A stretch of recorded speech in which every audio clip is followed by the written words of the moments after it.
उत्तर पश्चिम लोकसभाचे उमेदवार शिवसेना उमेदवार रवींद्र वायकर सध्या आमच्या सोबत आहे। सर, जोगेश्वरी ते दिल्ली प्रवास कसा वाटतो?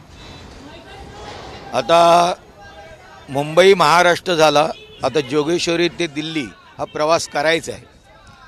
प्रवास हा थोड्याशा दिवसामध्ये पूर्ण करायचा आहे, त्यामुळे फास्ट जलद गतीने आणि चांगला व्हावा यासाठी कशा पद्धतीने चालायला पाहिजे त्या पद्धतीने योग्य तऱ्हेने चाललं पाहिजे, ते चालतो। आता मी तुमची लढत शिवसेना विरुद्ध शिवसेना असेल की शिवसेना विरुद्ध राहुल गांधी? शिवसेना विरुद्ध शिवसेना उभाटा गट की शिवसेना विरुद्ध राहुल गांधी असेल लढत? बघा, राहुल गांधी आणि पंतप्रधान यांच्यामध्ये जे काही हे असेल ते तिकडे चालेल। इथं जे उमेदवार असेल ते समोर ज्या पक्षाचा असेल त्या पक्षाबरोबर लढत असेल। मी सांगितलंय की आमची लढत निष्ठावान आहेत। निष्ठावान काय आहे ते 50 वर्ष मी दाखवलेलं आहे, त्यामुळे दुसऱ्याने सांगायची गरज नाही। विचारांची लढाई आहे आमची, विचारांचीच लढाई आहे, विचारांचीच लढाई आहे, तत्वाची लढाई आहे।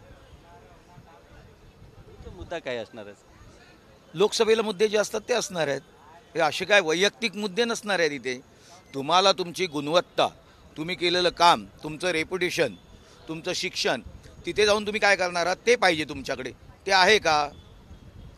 ते असेल तरच जायला पाहिजे, आणि ते नसेल तर नाही जायला पाहिजे, आणि लोक ते ठरवणार। ते बोलतात की आमच्याकडे उद्धव बाळासाहेब ठाकरेंचे आशीर्वाद आहेत, तुमच्याकडे काय आहे? माझ्याकडे हिंदू हृदय सम्राट शिवसेना प्रमुख बालासाहब ठाकरे जी के आशीर्वाद है, वो 74 से है, और 50 साल में ये समाजकारण में हूँ, और शिवसेना में 50 साल है, तो बच्चे है ये। जिंकल्यानंतर पहिलं काम काय करणार?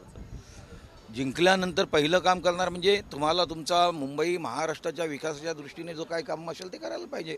जे कायदे आहेत, समजा तुम्हाला फॉरेस्ट डिपार्टमेंटच्या बाबतीतला काय नियम असेल, त्यानंतर तुमचं फनेल आहे, सिव्हिल एव्हिएशनच्या बाबतीमध्ये पार्ला सांताक्रूजच्या इथे जे फनेल येतं, आणि त्यामध्ये तुम्हाला बिल्डिंगच्या हाईटचा प्रश्न येतं, तर त्याच्यासाठी आणखी काय करावं लागतील।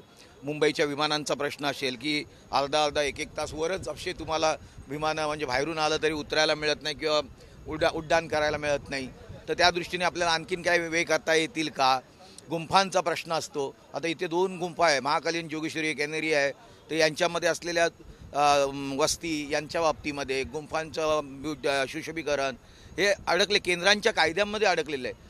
फॉरेस्टचे जे काही नियम आहेत, आरेसाठी काही नियम आहेत, अरबी समुद्राच्या बाबतीमधले नियम आहेत, काही बाहेरचे बोटी येतात आणि ते मासे पकडून नेतात आणि आपल्या मुंबईच्या महाराष्ट्राच्या लोकांना मिळत नाही, किंवा बाहेर देशातमध्ये गेले येतात।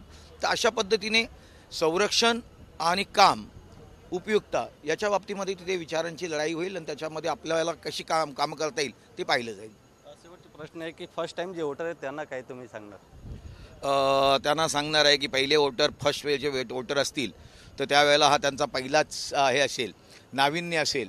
ते आपल्या या बोटावरती ज्यावेळेला शाई लावतील त्यावेळेला त्याला एक नाविन्य वाटेल की मी माझा खासदार निवडून देतो, हा माझा खासदार तिकडे जाऊन माझे मुंबईचे महाराष्ट्राचे देशाचे प्रश्न मांडणार आहे, तर तो कसा असेल। आणि आताचे नवीन वोटर जे शिकलेले आहेत, सुशिक्षित आहेत, त्यांना कळतं आहे की समोर जो उमेदवार आहे तो जाऊन तिथे काय करू शकेल। अनुभव आहे, शिक्षण आहे, आणखी काय आहे हे सर्व तिथे दिसणार, आणि तो त्याचा विचार करणार।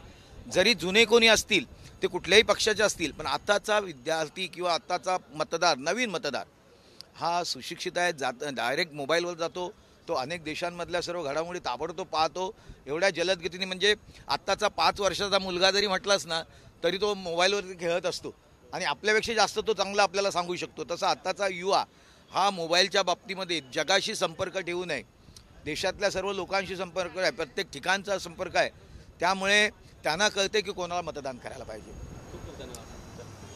कॅमेरामॅन संतोष कदमसह गोविंद ठाकूर, TV9 मराठी, मुंबई।